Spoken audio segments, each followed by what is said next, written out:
si on se baladait, toi et moi?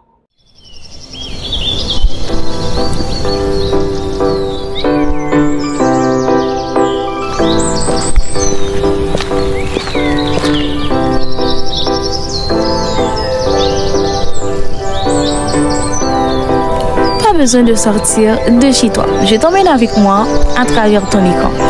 Ensemble, on va marcher, respirer un peu et surtout parler. Parler de tout ce qui fait la vie.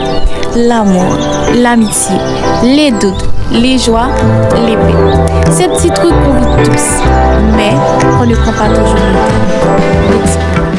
Bon, voilà, on arrive déjà à la fin de cette année et si on se baladait. Et quand je me rends compte de tout ce travail que j'ai fait, c'était pas juste un thème de vidéo, c'était quelque chose qui me parlait vraiment. Et je pense que chaque thème que j'ai choisi, c'était quelque chose que j'étais en train de vivre ou que j'essayais de comprendre. J'ai parlé de beaucoup de sujets, j'ai parlé d'amour, j'ai parlé d'amitié. Et j'ai parlé aussi de limites, de pardon, etc. À chaque fois que je faisais ces vidéos-là, j'ai quand même appris un truc. Et je pense aussi que c'était comme si je me parlais à moi-même à chaque sujet que je débattais, à chaque sujet que je prenais. Et j'ai déjà en fait expliqué c'était quoi le but de cette vidéo. J'ai déjà aussi expliqué comment ça m'est venu et pourquoi je le faisais.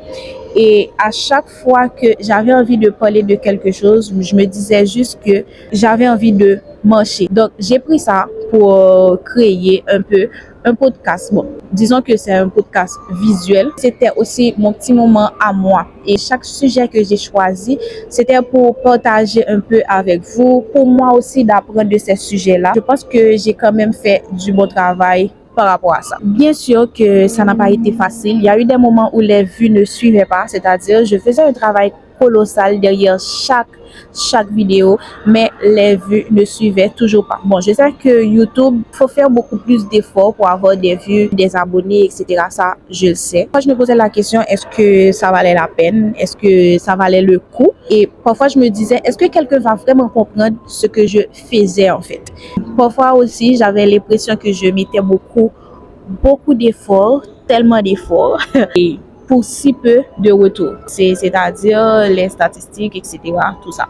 Et ça, je pense que c'est un vrai inconvénient quand tu crées du contenu avec du cœur. Tu ne contrôles pas du tout comment ça va être reçu, etc. Bon, malgré ça, j'ai continué. Je suis toujours là. On a passé une année ensemble parce que moi, ça m'a fait du bien de vous en parler. Et je pense que chaque sujet que j'ai pu débattre aussi, ça m'a fait grandir. J'ai fait un travail sur moi aussi par rapport aux vidéos, comment m'exprimer, etc.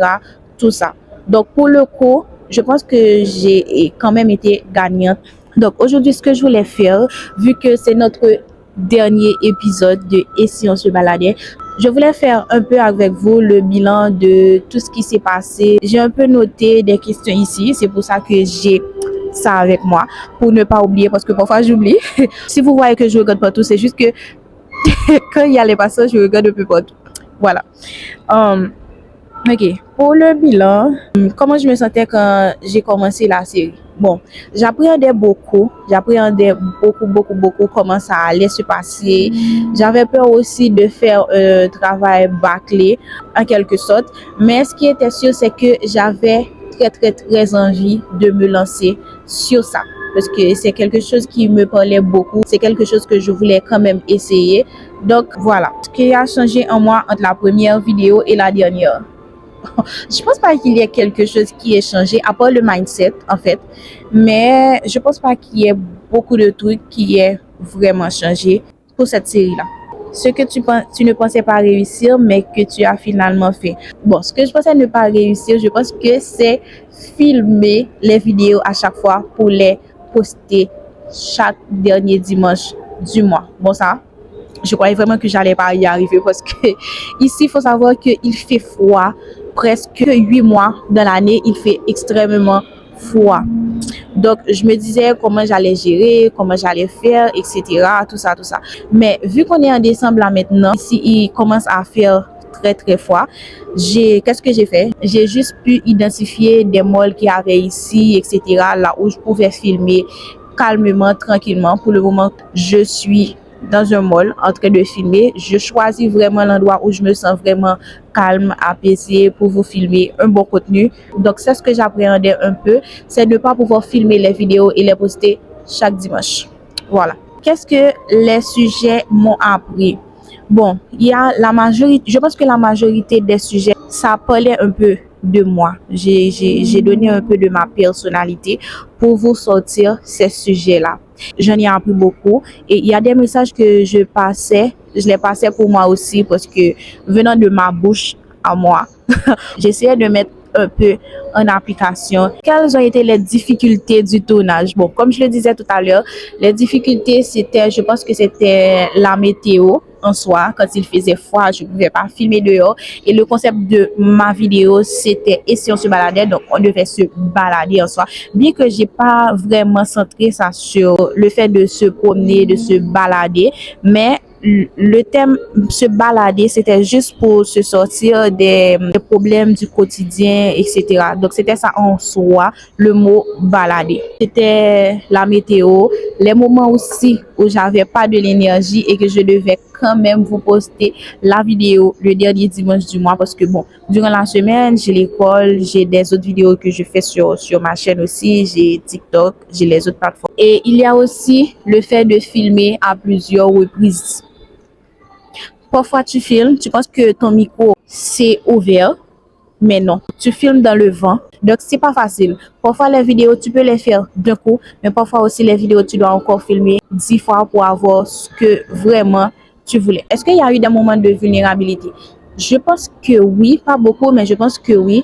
Ça a été au moment où j'ai beaucoup eu envie d'arrêter. Pourquoi? Parce que parfois, les montages, ça prend du temps. Ce que tu voulais faire, tu peux pas les faire. Par exemple, si je fais un montage, j'aimerais écrire des trucs, etc., mettre un son, etc. Parfois, sur YouTube, si tu mets un son et qu'il y a droit d'auteur dessus, cette vidéo-là ne sera pas monétisée. Bon, tout ça là, c'est un peu les contraintes que j'ai eues. Ça a un peu accentué mes moments de vulnérabilité. En gros, c'était des trucs que je pouvais gérer. Mais par manque de temps, ça m'a trop frustrée. Ce que la série t'a appris sur toi comme créatrice. Je pense que ça m'a beaucoup disciplinée. Tu te promets à toi-même, tu promets à tes abonnés de sortir la vidéo à temps. Donc, ça me permet d'être beaucoup plus disciplinée. Par rapport à la caméra, ça me permet aussi d'être beaucoup plus à l'aise. Il y a un an, j'aurais pas pu m'asseoir ici, dans ce mall, pour vous filmer cette vidéo. Pourquoi? Par peur du regard des gens. C'est un sujet dont j'ai parlé sur ma chaîne. Par peur du regard des gens, les gens qui passent, etc. J'aurais jamais pu faire ça à la première épisode de Et si on se baladait. Ça m'a permis de savoir que en tant que créatrice, que je peux faire beaucoup plus, que je peux me dépasser par rapport aux autres, etc. Ok, est-ce qu'il y a une ouverture vers l'avenir pour ce podcast? Bon, j'appréhende un peu de parler de ça. En vrai de vrai, je sais vraiment pas encore ce que je vais faire de Et si on se baladait. C'était la première saison et j'aimerais beaucoup faire une deuxième saison. Mais il y a beaucoup d'inconvénients pour cette année qui va commencer, l'année 2026, par rapport à mes contenus. Déjà que je poste 4 fois par mois, c'est-à-dire tous les dimanches sur YouTube. Donc, je me disais que cette année, j'allais devoir poster que 2 fois par mois, c'est-à-dire une fois chaque 2 semaines. Pourquoi? Tout simplement par rapport à mes études, cette année, c'est beaucoup plus difficile. Bon, pas difficile en soi, mais il y a beaucoup plus de trucs à faire cette année. Je dois beaucoup plus me concentrer sur les études. Je pense que à la fin de l'année, vous saurez pourquoi, parce que il y a des choses qui se sont passées que vous ne savez pas. Je me prononce pas là-dessus, mais j'ai trop peur de ne pas pouvoir tenir les 10 vidéos que je vous ai promis. Je ne sais pas encore, est-ce que je vais continuer avec ce genre de contenu? Est-ce que je vais arrêter? Qu'est-ce qui va se passer? Donc, pour le moment, je suis un peu dans le flou. Je ne sais pas comment je vais faire pour gérer le temps que j'aurai. C'est quand même la même question. Le temps que je veux donner à la nouvelle saison, déjà, je ne sais pas s'il y aura une nouvelle saison. C'est ça le problème. Si tu veux aller plus profond, plus léger, plus créatif. Bon, si il y a une autre saison de Et si on se baladait, oui, j'aimerais que ça soit beaucoup plus créatif. Mais pour le moment, j'ai pas les moyens à ma disposition pour que ça soit beaucoup plus créatif. Mais j'essaie quand même de faire le mieux que je peux pour vous sortir un bon contenu, quoi. J'ai quand même assez parlé par rapport à mes appréhensions, mes peurs. Mais ce que je voudrais faire, c'est vous remercier. Oui, à l'introduction, je me suis plaint des vues qui ne suivaient pas, etc., du travail que j'ai fourni et tout. Oui, je m'y attendais à beaucoup plus que j'ai pas eu, mais j'ai quand même tenu cette année 2025. J'ai quand même pu faire les vidéos que je vous ai promis. Et là maintenant, j'aimerais vous remercier ceux qui ont toujours été là, ceux qui ont regardé les vidéos à chaque fois que je postais, ceux aussi qui prenaient peut-être 15-20 minutes de leur temps pour me regarder, pour participer avec moi, ceux qui commentaient, etc. Je vous remercie tous. Et les remerciements spéciaux, je pense que c'est pour ma famille, mes amis. Ils ont été là pendant toute l'année avec moi. Ma maman d'amour, elle est toujours là dans les commentaires, etc. Je pense que tout le monde la connaît maintenant, vu qu'à chaque fois que je poste une vidéo, elle est toujours là à commenter, à m'encourager, etc.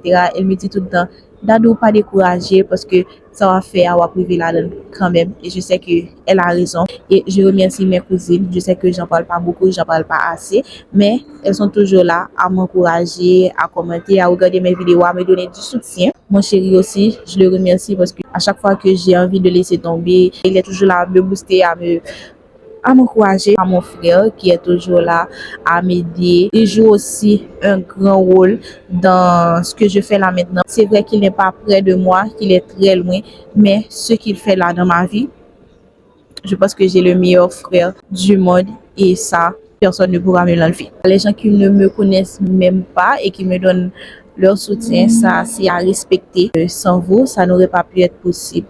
Là, on termine sur une bonne note, je pense. J'espère que l'année prochaine, je serai là, même si je ne sais pas encore comment ça va se passer. Bon, voilà, je vous laisse sur cette note-là. Je vous souhaite une bonne et heureuse année 2026 dans l'amour, la joie, la santé et beaucoup d'argent aussi, parce qu'on en a besoin.